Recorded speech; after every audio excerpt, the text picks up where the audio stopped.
In some lithium-based cathode materials, the diffusion of lithium ions is tightly connected to the content of lithium in the materials.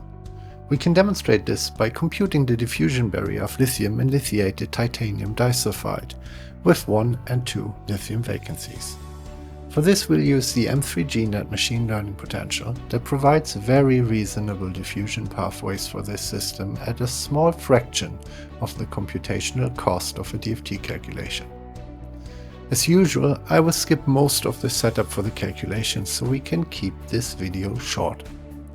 You can find all the input files and a step-by-step tutorial in the video description. Here I have imported a lithiated titanium disulfide crystal structure into the graphical user interface. Then I have defined an initial and final state by removing lithium atoms from the system. As you can see, the two states correspond to the migration of a lithium atom from one position to the neighboring position inside the crystal structure.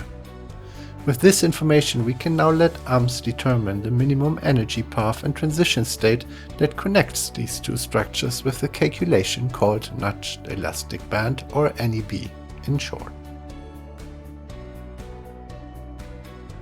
It will only take a few minutes to complete.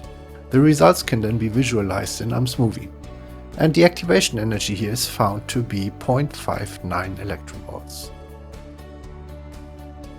Now we can repeat the calculation, but this time we create another lithium vacancy just next to the migrating lithium atom to account for a lower lithium concentration.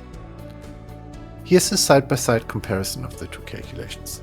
Most notably, we find that with the neighbor lithium vacancy, the activation energy is decreased by approximately a factor of 2.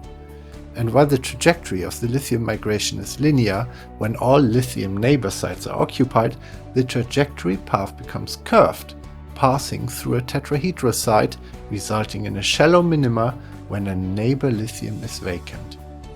And finally, note how well the results compare to the computationally much more demanding DFT calculation with band.